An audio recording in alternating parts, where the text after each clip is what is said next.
What's up everybody, Demon back. Welcome to a brand new video, and today we're going to be doing a quick Godzilla 2 theory. So this one's not going to be really anything concrete, you know? It's kind of a pun, because the picture is probably made like something like concrete. Get it? No, but today we're going to be talking about the possibility of Mothra Fairies being in Godzilla 2, and maybe some potential proof we have to prove that they are actually in the movie.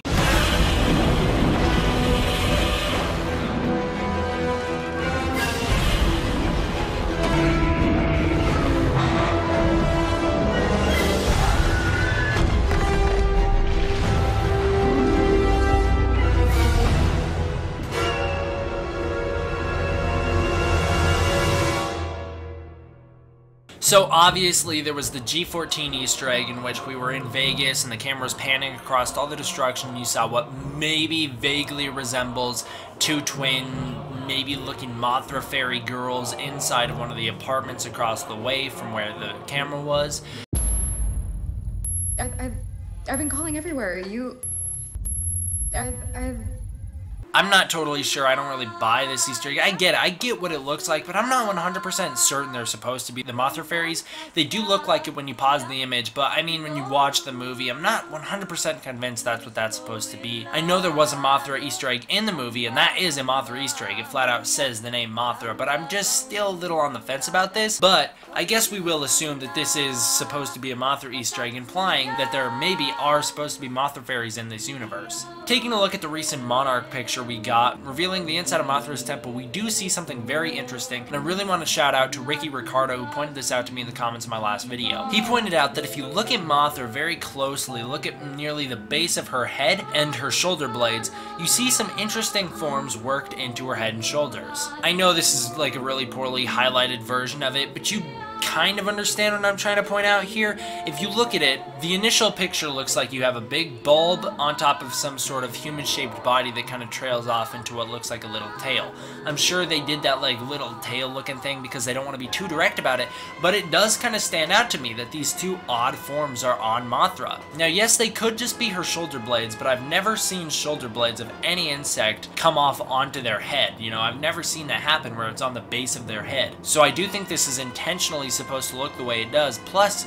it's kind of identical, it's symmetrical. I know Mothra's design is symmetrical, but there's one on each side, so there's two of them. They could have maybe put that design right in the middle of her head if they wanted that. So maybe this is supposed to be implying Mothra's fairies, maybe on Mothra's back, riding Mothra. Maybe it's just supposed to be worked in here as an Easter egg to the fans that maybe we're not supposed to pick up on this quickly. I'm not totally sure, but I really do like the idea of the Mothra Fairies being woven into this picture. That does seem really cool to me. Now, what does it mean if the Mothra Fairies are actually in the Monsterverse? Not much. It doesn't mean much at all. We don't know if they're gonna sing. We know Michael Dougherty's tweeted about it. Mothra's singing like jokes about it, but we don't know if there's gonna be like any songs for Mothra in here. But I do think it would set up a good stable connection for Millie Bobby Brown's character to connect with Mothra. I still think that's gonna be the way that the story goes, is where she's gonna have some sort of bond with Mothra, and I think the fairies are a great way to do that. It also kind of opens the door a little bit more to the mystical elements of the old Showa universe in the Heisei era, so we could kind of see something like that come into this series.